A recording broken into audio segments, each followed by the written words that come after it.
సింధూర చంటిని చూసి బాధపడుతూ ఉండగానే ఈలోపే చెంచలమ్మ వాళ్ళైతే ఇంటికి వస్తారు. ఇంటి ముందు ఉన్న ఆ కారం రోకల్ బండ్లు అన్నీ చూసి చెంచలమ్మ అడలిపోతూ ఉంటుంది.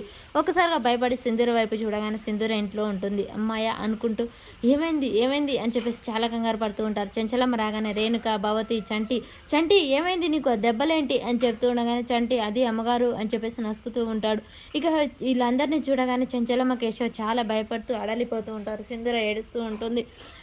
అది ఏమైంది చెప్పరేంటి ఒకరు కూడా అని చెప్తూ ఉండగానే అది వదిన గారు అది అని చెప్పేసాను. అది నసుకుతారంటే ఏం జరిగిందో చెప్పండి అని గట్టిగా చెంచలా మరసగానే చక్రం వస్తాడు.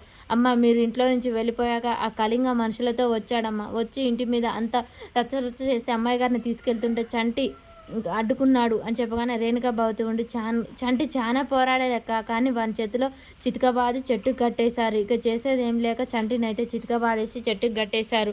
అప్పుడు ఇక రేణుక భవతి మేమే మా ప్రాణాలకు అడ్డించి వాడిని చితకబాదాం వదిన, మా ప్రాణాలు పనంగా పెట్టావు, నీకు మాట ఇచ్చాం సింధూరని కాపాడుతామని, అందుకనే మేము మా ప్రాణాలు లెక్క చేయకుండా కూడా వాడిని చితకబాదాం, రోకలతో కుళ్ళబొడిచాం, అప్పటితో వాడు తోక ముడుచుకొని వెళ్ళిపోయాడు అని చెప్పేసి అనగానే చెంచలమ్మ ఒక్కసారిగా అడలిపోతూ ఉంటుంది. ఆ మాటలు విని ఏంటి ఆ కళింగ నేను ఇంట్లో లేని సమయంలో వస్తాడా, నా ఇంటి వైపు కన్నెత్తి చూడాలంటేనే ఒక్కొక్కరు గజగజ వణికిపోతారు, అలాంటిది నా ఇంటికి వచ్చి నా కోడల్ని ఎత్తుకెళ్ళాలని చూసాడా, బసవా అని గట్టిగా అరుస్తూ ఉంటుంది. వెళ్ళి బస గన్ను తీసుకొస్తాడు. బండి తీరా అని చెప్పేసి అనగానే చెంచలమ్మ ఆగు అని కేశవ ఆపుతారు. ఆపకండి, నేను వెళ్ళాల్సిందే, వెళ్ళు, కానీ నేను చెప్పేది విను. ఏంటి వాడిని చంపొద్దని చెప్తారా అనగానే అలా అని నేను చెప్పను, కానీ ఇది కరెక్ట్ టైం కాదు, ఇప్పుడు వెళ్ళి నువ్వు వాడిని చంపేస్తే ఊళ్ళో అందరూ అనుకుంటారు కదా చెంచలమ్మ కోడల్ని చేపట్టినందుకే వాడిని చంపేశారు అని అంటారు, మన కోడలు పరుగు పోతుంది, మన ఇంటి పరుగు బదనం అవుతుంది, కాబట్టి ఇప్పుడు చంపొద్దు.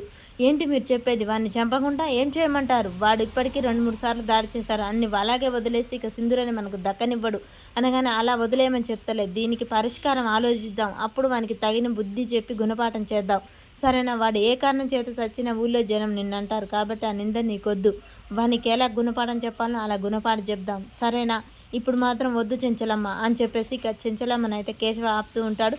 ఇక చెంచలమ్మ సరే అని చెప్పేసి సింధూరాన్ని ఇంట్లోకి అయితే తీసుకొని వెళ్తుంది. మరి కళింగని ఏ విధంగా చంపనున్నారు.